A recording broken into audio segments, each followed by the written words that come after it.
Alhamdulillahirabbil alamin. Nahmaduhu wa nasta'inuhu wa nastaghfiruh. Wa na'udzubillahi min syururi anfusina wa sayyiati a'malina. May yahdihillahu fala mudhillalah wa may yudlil fala hadiyalah. Teman-teman yang dirahmati Allah Subhanahu wa taala, puji syukur kepada Allah yang pada malam ini kita bisa ngumpul bareng lagi untuk sama-sama belajar meneladani Rasulullah SAW dalam banyak hal. Karena Rasulullah SAW adalah orang yang paling sukses dalam semua contoh kebaikan, terutama dalam urusan akhlak. Sampai Allah aja kagum sama Nabi. Ini luar biasa. Allah yang maha istimewa, yang maha mulia, kagum kepada Nabi. Jadi Allah itu berhak dikagumi, tapi Allah sendiri kagum kepada Nabi. Sehingga bentuk decak kagumnya Allah kepada Nabi itu adalah wa innaka la'ala khuluqin azim. Allah nyebut, engkau wahai Muhammad benar ya, emang akhlakmu itu luar biasa, kata Allah. Jadi Allah sendiri ngemuji Nabi. Allah sendiri mentestimoni tentang Nabi. Allah sendiri menyebutkan keistimewaan Nabi dengan kalimat-kalimat penegasan. Benar ya engkau Muhammad, benar-benar akhlakmu itu luar biasa. Jadi Allah mengatakan kalimat penegasan berkali-kali untuk Rasulullah. Dan cuma Nabi satu-satunya manusia bahkan makhluk yang disandingkan namanya dengan nama Allah. Kalau yang lain Allah gak rela disandingin namanya dengan nama Allah. Sampai kita aja bilang dan aja Allah gak rela. Gak ada yang tahu isi hati saya kecuali Allah dan saya, itu Allah gak suka. Kalimat dan aja Allah gak suka. Karena lebih tepatnya bukan Allah dan saya, Allah kemudian saya. Jadi kita tahu karena Allah yang ngasih tahu. Padahal isi hati kita sendiri. Jadi gak sembarangan orang boleh menyematkan namanya dengan nama Allah, itu gak sembarangan. Bahkan gak ada yang layak kecuali Rasulullah Sallallahu Alaihi Wasallam langsung disematkan. Belum ada orangnya, belum lahir ke dunia udah ada namanya. Ada di langit namanya, terkenal di antara para malaikat, bahkan cahayanya udah ada, termasuk yang pertama Allah ciptakan. Para nabi semuanya udah mention @Muhammad di setiap postingan mereka. Semua nabi itu kalau posting pasti nge-mention nabi itu. Bahkan jadi hashtag para anbiya tuh. Nabi terakhir kan. Jadi nabi terakhir tuh kayak hashtag dari Nabi Muhammad, dari Nabi Adam. Lebih ramai lagi sejak Nabi Nuh, Nabi Ibrahim, tuh hashtag itu dipakai terus. Dan Allah selalu mengatakan musaddiqan, yang membenarkan nabi-nabi sebelumnya. Jadi rasa-rasanya gak ada yang lebih layak kita pelajari tentang kehidupannya, kita teladani akhlak dan karakternya daripada Rasulullah Sallallahu Alaihi Wasallam. Kalau kita gak terlalu kagum sama Nabi, itu karena emang kita gak kenal kali. Kalau kita kenal pasti kita akan kagum banget. Saking kagumnya kita sama Nabi, kayaknya kalau disebut nama Nabi itu kayak disebut nama pacar gitu. Saya nggak tahu ya gimana rasanya, maaf ya. Saya taunya nama istri. Itu kalau disebut nama Nabi itu rasanya tuh kayak gimana gitu. Kita juga kayak jadi orang yang baper sendiri, terus jadi senyum-senyum sendiri. Saking istimewanya Rasulullah Sallallahu Alaihi Wasallam. Malaikat aja udah senang banget lah sama Nabi udah. Seandainya malaikat nggak ada kerjaan tugas yang lain, pengennya tuh barengan sama Nabi. Pengennya tuh turun ke bumi berdesak-desakan pengen ngikutin Nabi. Cuman kan gak boleh, karena malaikat itu masing-masing punya tugas. Jangankan malaikat lain yang punya tugas berbeda, Jibril aja yang tugasnya ngedampingin Nabi juga gak boleh turun kalau gak diperintahin Allah kan. Walaupun secara pribadi Jibril itu kangen sama Nabi. Duh kangen nih, pengen ketemu Muhammad, tapi belum diperintahin. Muhammad juga di bumi kangen sama Jibril. Kemana ya Jibril kok nggak datang-datang udah beberapa hari. Biasanya suka nongol, biasanya suka ngajak ngopi, ngapain gitu, ngobrol gitu kan ya. Ini udah lama nggak ngopi bareng Jibril. Tuh buat Nabi itu kangen banget. Saking kangennya Nabi, setiap hari keluar ngeliatin mana Jibril kok nggak ada tanda-tanda muncul gitu. Jibril juga pengen turun nggak bisa. Ketika Jibril turun, ketemu Nabi nanya, ya Jibril dari mana aja kok nggak datang-datang, saya nungguin. Kata Jibril, wa ma natanazzalu illa bi amri rabbik, surat Maryam. Kami tidak turun wahai Muhammad kecuali karena perintah Allah. Saya juga kangen, cuman nggak bisa turun kalau nggak diperintahin sama Allah. Jadi malaikat aja cinta banget sama Jibril, dan malaikat itu standarnya tinggi banget loh. Kriteria layak dicintai malaikat itu tinggi. Jadi nggak sembarangan orang malaikat sayang dan cinta sama dia. Dan Nabi Muhammad SAW itu adalah idola semua malaikat, karena emang akhlaknya luar biasa. Saya kalau udah ngebahas tentang Nabi itu senang gitu. Wah, Masya Allah Nabi itu luar biasa ya. Bahas kisah-kisah detail Nabi itu luar biasa loh. Kayak gimana yang dulu saya sering cerita, Nabi itu orangnya sarirohnya, perasaannya tuh halus banget. Lebih halus daripada perasaan perempuan, tapi lebih pemberani daripada 10 orang laki-laki. Kan ini ideal ya. Kalau kita mungkin sok pemberani tapi nggak punya perasaan. Pemberaninya bukan hakiki, sok pemberani tapi nggak berperasaan, atau perasaannya peka banget tapi nggak berani. Nabi itu ideal, perasaannya halus lebih daripada seorang anak gadis, tapi pemberaninya dan kuatnya di atas 10 orang laki-laki. Jadi ideal banget lah. Saking halusnya perasaan Nabi, peka, terus kayak ngejagain banget perasaan orang lain. Ini ada kisah baru nih, mudah-mudahan jadi renungan buat kita. Nabi itu kan ra'fah ya, jaga perasaan orang. Pernah suatu malam Nabi bermimpi ngelihat surga. Dan mimpi seorang Nabi itu adalah wahyu, artinya Nabi itu benar-benar melihat surga. Jadi Nabi masuk ke surga dalam mimpinya. Terus tiba-tiba di surga itu Nabi ngelihat sebuah istana, sebuah rumah yang bagus banget. Lagi ngelihat rumah yang bagus banget, noleh sedikit ke sebelah rumahnya, melihat seorang gadis lagi main ayunan di sebelah istana itu. Tuh cewek lagi main ayunan. Gak tahu bentuk ayunannya kayak gimana, kayak di taman lalu lintas atau kayak gimana. Pokoknya main ayunan. Lagi main ayunan. Nabi ngelihat, terus Nabi nanya ke Jibril, karena Nabi didampingin sama Jibril. Jibril, itu istana siapa? Lihat, perhatiin ya. Bukan itu cewek siapa, bukan. Ini bahasa elegannya Rasulullah. Itu istana siapa? Artinya perempuan itu pasti istri pemilik istana kan gitu ya. Gak mau nanya itu istri siapa. Gak etis nanya kayak gitu. Tapi nanya itu mobil siapa yang ditumpangin sama perempuan itu. Berarti dia istri yang punya mobil. Ini elegannya bahasa Rasulullah. Dan ini kan detail banget ya. Kalau kita kan dengan polosnya, dengan sederhananya nanya itu siapa, ceweknya yang dimaksud. Kalau Nabi enggak, itu istana siapa. Berarti artinya nanti ini adalah istri yang punya istana. Wahai Jibril, itu istana siapa? Kata Nabi. Kata Jibril, itu istana Umar bin Khattab. Langsung Nabi balik arah pergi. Kenapa? Malu gak sengaja ngelihat istri orang.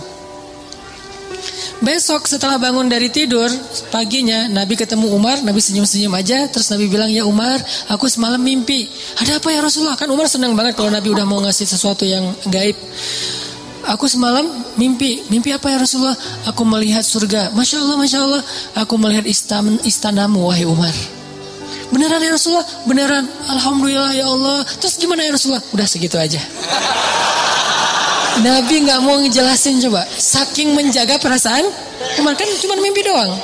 Saking ngejaga perasaan Umar, Nabi gak mau ngejelasin. Udah segitu aja kata Nabi. Ya Rasulullah, jelasin dong yang detail. Kan Nabi kalau ngejelasin surga biasanya tuh detail banget. Makanannya, minumannya, gelas-gelasnya.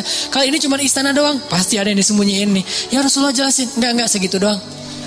Ya Rasulullah jelasin, saya gak akan berhenti bertanya. Ya Umar, maaf ya. Nabi minta maaf dulu coba. Maaf ya, saya ngelihat istana itu, terus tiba-tiba saya melihat seorang perempuan yang lagi main ayunan di sebelah istana.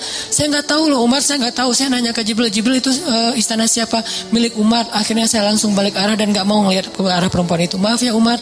Ya Rasulullah, kata Umar. Bagaimana mungkin saya akan cemburu kepada engkau ya Rasulullah? Nggak apa-apa, kata Umar. Tapi saya nggak enak. Lihat Rasulullah SAW menjaga perasaan orang lain Sampai istri orang aja di dalam mimpi nggak mau ngelihat. Di dalam mimpi tuh. Kalau kita, ini bukan nyata ya, cuma mimpi doang.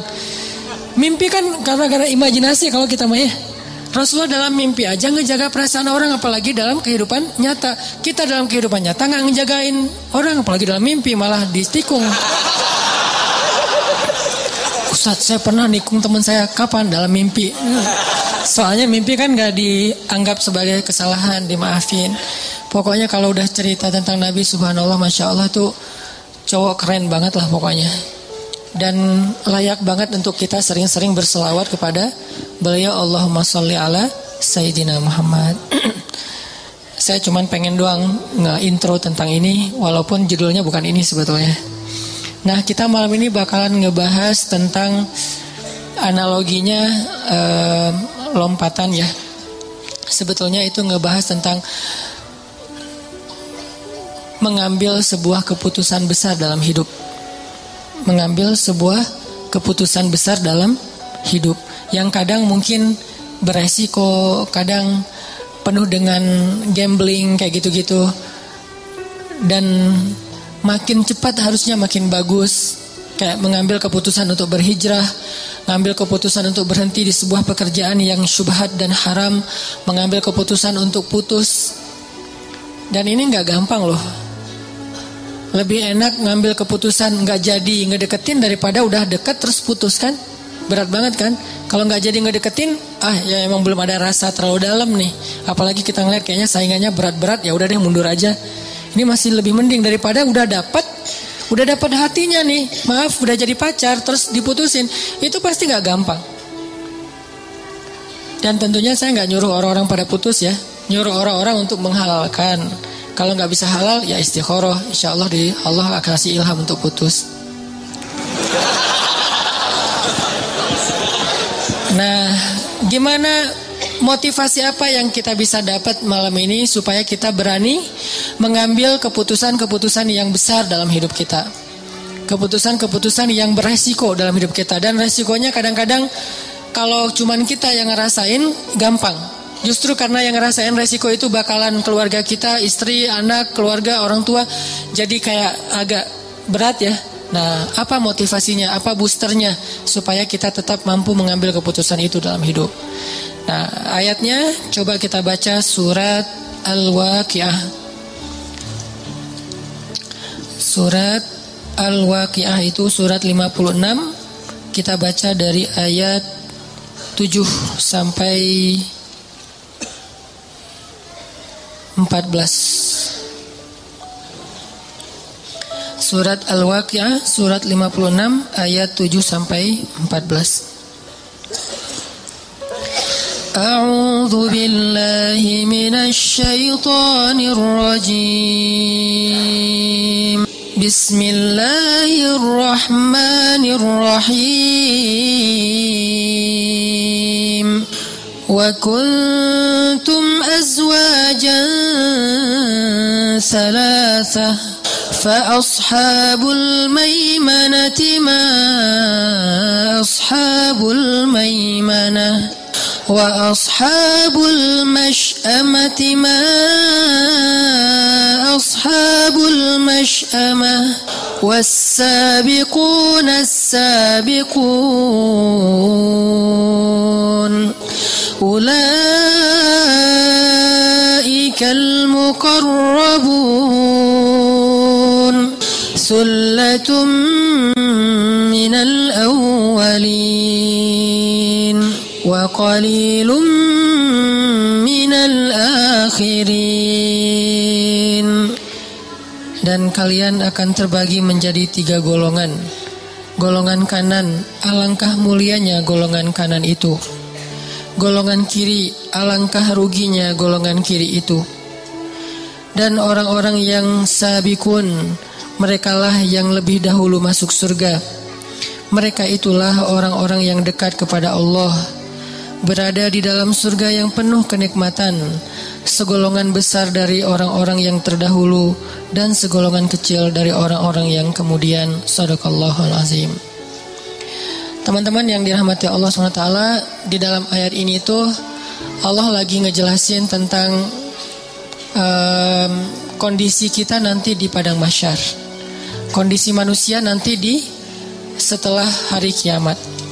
Jadi ada hari kiamat, hari berbangkit, hari padang mahsyar dengan hisabnya, melintasi sirat, surga neraka. Di padang mahsyar itu Allah membagi manusia secara umum menjadi 3 golongan. Kita nggak akan bahas golongan keduanya, yaitu golongan kiri. Kita bahas golongan kanan dan golongan depan. Apa bedanya golongan kanan dengan golongan depan? As-sabiqun. Golongan kanan itu adalah orang-orang yang istiqomah melakukan kebaikan, melakukan ibadah-ibadah sunnah, yang banyak pahala-pahala dari zikir-zikirnya, orang yang membantu orang lain. Ini golongan kanan. Identik dengan melakukan kebaikan. Kalau sabiqun, identik dengan berkorban. Kalau melakukan kebaikan kayak melakukan hal-hal yang dia mampu, melakukan hal-hal yang dia bisa, melakukan hal-hal yang dia punya kelebihan, itu kanan. Kayak orang melakukan ibadah sholat dalam keadaan wajar, dalam keadaan normal, orang melakukan tahajud, orang melakukan apa, ini orang-orang yang melakukan kebaikan itu ashabul yamin. Kalau sabiqun, orang-orang yang melakukan sesuatu yang beresiko. Orang-orang yang melakukan sesuatu itu yang penuh dengan gambling. Orang-orang yang melakukan sesuatu itu dengan berat, tapi dia melakukan dan menyegerakan kebaikan-kebaikan itu.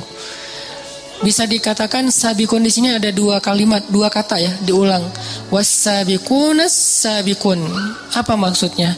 Kata ulama tafsir, was-sabiqun yang pertama itu dunia, was-sabiqun yang kedua itu akhirat. Artinya siapa yang di dunia menyegerakan satu kebaikan besar, maka nanti di akhirat Allah juga segerakan untuk dia kebaikan besar berupa surga. Was-sabiquna fid dunya fahumus sabiquna fil akhirah, itu tafsirnya. Siapa yang di dunia berlomba-lomba kepada kebaikan, siapa yang di dunia berani mengambil sebuah keputusan besar karena Allah dan disegerakan, maka fahumus sabiquna fil akhirah. Allah juga enggak akan ragu-ragu untuk ngasih dia sebuah hadiah besar nanti di akhirat dan menjadi yang paling duluan. Salah satunya adalah orang yang fastabiqul khairat, orang yang wasari'u ila maghfirah, orang yang infiru khifafan wa thiqalan, orang yang segera dalam berjihad, orang yang segera dalam bertaubat, orang yang segera dalam berhijrah, orang yang segera dalam berdakwah, orang yang segera dalam memaafkan, orang yang segera dalam menginfakkan hartanya walaupun dalam keadaan sulit. Pokoknya yang melakukan sesuatu yang tidak normal. Kebaikan, dua-duanya kebaikan, yamin dan sabiqun, dua-duanya kebaikan. Tapi ini di atas kenormalan, kewajaran. Dia melakukan dengan penuh resiko. Ini sabiqun. Termasuk ketika kita mengambil keputusan besar dalam hidup kita. Salah satu yang paling besar itu adalah meninggalkan pekerjaan yang kita udah nyaman, berpenghasilan besar, tapi ternyata pada akhirnya kita tahu itu tidak berkah. Yang namanya nggak berkah pasti nggak halal atau syubhat. Kita pada akhirnya tahu ternyata pekerjaan kita ini nggak berkah. Bisa syubhat, ragu-ragu, bisa jelas haram, nggak boleh. Cuman udah terlanjur enak dengan pekerjaan itu, kita udah lama di situ, penghasilan kita udah banyak, kan nggak gampang mengambil keputusan kayak gitu. Tapi kalau kita berani dengan membawa nama Allah, saya melakukan ini karena Allah, laka Rabbi, karena engkau ya Allah saya mengambil keputusan ini dengan penuh resiko, maka was-sabiqun as-sabiqun, itulah orang-orang sabiqun. Dan memang jumlahnya nggak banyak. Dulu di zaman para sahabat sullah banyak. Kalau sekarang qalilun, tinggal sedikit orang yang berani mengambil hal-hal kayak gini. Kan gak mudah kan meninggalkan pekerjaan yang dengan itu kita udah beli mobil, kita udah beli rumah, kita udah beli aset, kita udah punya tabungan sekian ratus juta, kita udah ngerencanain jalan-jalan ke luar negeri setiap akhir tahun, pas ulang tahun, pas ulang tahun pernikahan, pas apa dan segala macam. Ternyata sekarang harus kita tinggalkan dan semua kebiasaan kita itu kayaknya bakalan berubah. Yang udah bertahun-tahun, setahun 2 kali jalan-jalan keluarga dan nginep di hotel-hotel bintang 4, bintang 5, dan ada beberapa negeri lagi yang kita pengen kunjungin, tiba-tiba sekarang kita tahu ternyata pekerjaan kita nggak halal dan harus kita tinggalkan, yang itu artinya beresiko kita nggak bakalan jalan-jalan tahun ini. Beresiko bahwa kita bakalan harus ngelepas beberapa aset kita yang belum lunas supaya bersih. Yang beresiko mungkin kita nggak akan dapat nafkah yang seperti mengasih nafkah yang seperti sebelumnya. Beresiko mungkin istri kita bakalan ngambek. Masih mending kalau cuma ngambek. Kalau lebih dari itu kan lebih berat nih. Belum lagi nanti diomongin oleh mertua, orang tua segala macam. Resiko. Ini keputusan besar. Ketika kita berani mengambil ini, berarti kita termasuk was-sabiqun. InsyaAllah fahumus sabiqun. Nanti di akhirat juga Allah akan memprioritaskan mereka. Kenapa? Karena mereka di dunia memprioritaskan Allah. Siapa yang memprioritaskan Allah di dunia, Allah prioritaskan nanti dia di akhirat. Itu kaidah sederhana. Bisa digonta-ganti istilahnya, sama aja intinya. Fadhkuruni azkurkum. Intinya seperti itu. Ihfazillah yahfazka. Ana inda dhanni abdi bi. Jadi teman-teman yang dirahmati Allah, ini salah satu ayat motivasi buat kita berani mengambil keputusan besar dalam hidup kita.